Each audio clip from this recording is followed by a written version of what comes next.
आज मैं डिस्कस कर रहा हूँ 2018 के इलेक्ट्रोस्टैटिक्स, इलेक्ट्रिक करंट और कैपेसिटर के क्वेश्चन। 2018 में जो मेरे पास पेपर है इसका पहला क्वेश्चन कलर कोडिंग से आया हुआ है और कलर कोडिंग का थोड़ा सा मैं आपको रिवीजन करवाता हूँ। आप लोगों ने 12th क्लास में पढ़ा होगा, याद है। एक कोई भी आपको रेजिस्टेंस दिया होता है, इस पर 4 कलर होते हैं, इन सभी कलर का एक मीनिंग होता था। इसको हम कैसे पहचानते थे, कैसे आइडेंटिफाई करते थे ये कौन सा कलर है, या सॉरी इसका रेजिस्टेंस कितना है।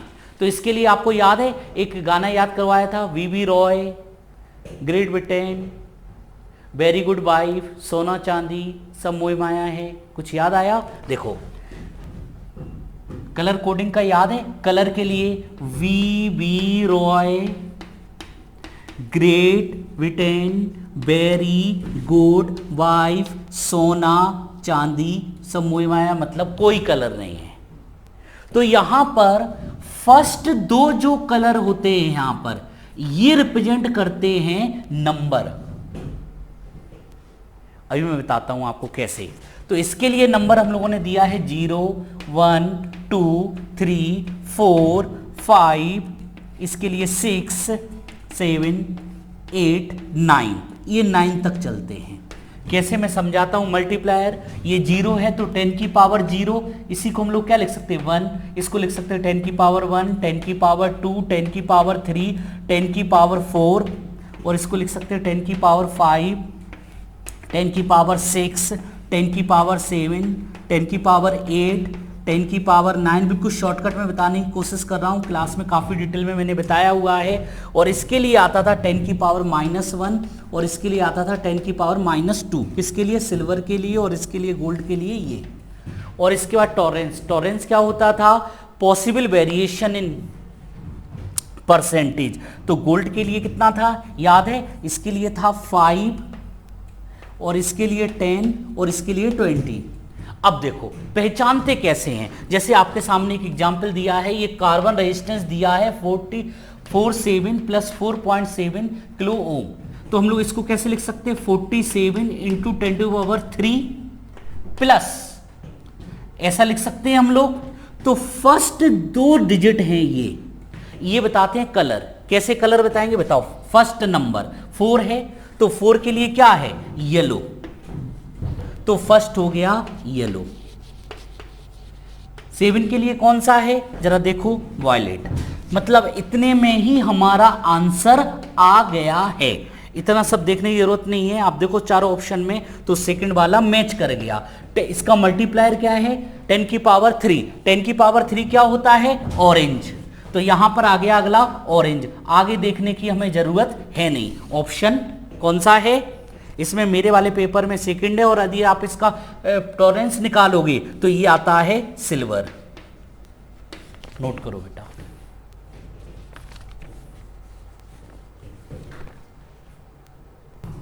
Next question number 6। ये भी इलेक्ट्रिक करंट बैटरी से है, बहुत ही आसान क्वेश्चन है। इसमें n इक्वल रेजिस्टेंस आपको गिवन है। पहले में क्या बोला जा रहा है कि सभी की वैल्यू सेम है और सब किसमें? सीरीज में। तो मुझे बताओ R n सीरीज में कनेक्ट करोगे इसको सभी को n टाइम्स, और यहां पर एक बैटरी है, इसका इंटरनल रेजिस्टेंस भी R गिवन है आपको, और इसका EMF है E।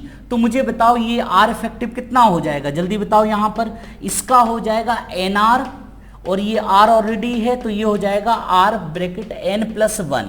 तो करंट कितनी फ्लो होगी? V = IR। तो E/R इफेक्टिव, E की वैल्यू E है और R इफेक्टिव आया है R n + 1, और ये दिया है कैपिटल I। इसके बाद इसी क्वेश्चन के अंदर आपसे बोला जा रहा है कि n resistance R connected in parallel में कनेक्ट करोगे इनको सभी को n टाइम्स। तो आप जरा सोच के बताओ, यहां पे बैटरी कनेक्ट कर दी, इसका इंटरनल रेजिस्टेंस अभी भी R ही है E। तो इसको हम लोग क्या लिख सकते हैं? डायग्राम कैसा बनेगा? R/n 1/R1 + 1/R2 up till 1/Rn। तो इसमें से आप मुझे बताओ करंट कितनी फ्लो होनी चाहिए? करंट फ्लो होगी, इसमें दिया है 10I के इक्वल है। ये करंट कितनी फ्लो हो रही है? 10I। तो R effective E/R effective. R effective कितना है? This plus this, R/n + R। क्यों ना मैं इस I की वैल्यू इसमें पुट कर दूं? तो 10 इंटू आई की वैल्यू कितनी आई है, E upon R N plus one equal to E, आप कहो तो इसमें से आर कॉमन ले लें तो 1 प्लस एन अपॉन एन, ई आ गया, ई से ई कैंसिल, आर से आर कैंसिल, इससे ये कैंसिल, तो एन की वैल्यू सीधी क्या आ रही है 10। जरा चेक करो ऑप्शन में कौन सा है, थर्ड वाला ऑप्शन, ये आंसर आ रहा है। बड़ा ही आसान क्वेश्चन है, नोट करिए जल्दी से।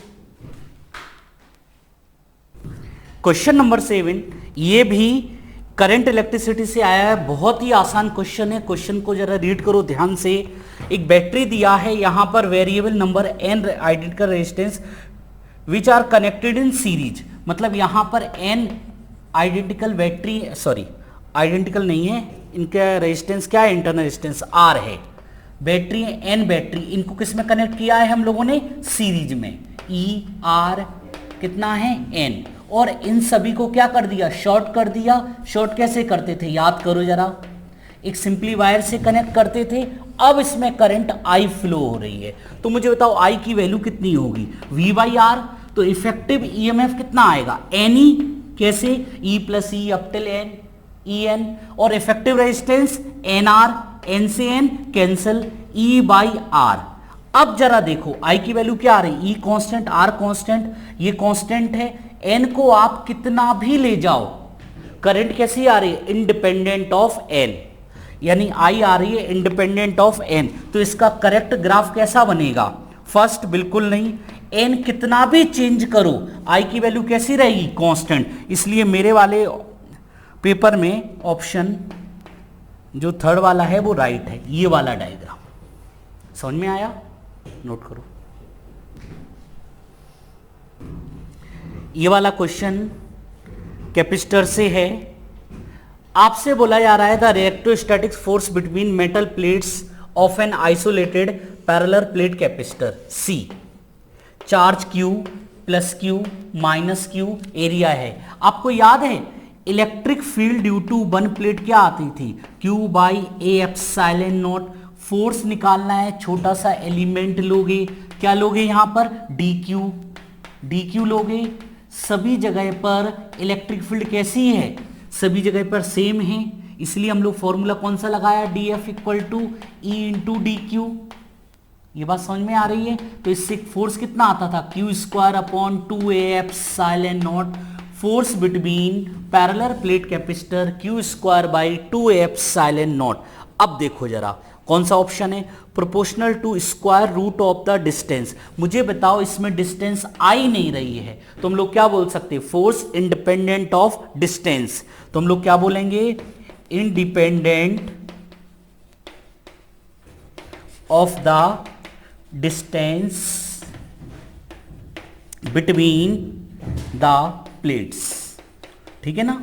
तो ऑप्शन मेरे वाले पेपर में आ रहा है थर्ड वाला, आप लोग चेक करो, बड़ा ही आसान क्वेश्चन है, नोट करो जल्दी से। नेक्स्ट क्वेश्चन 29, ये वाला question electric current sensitivity galvanometer से यह है।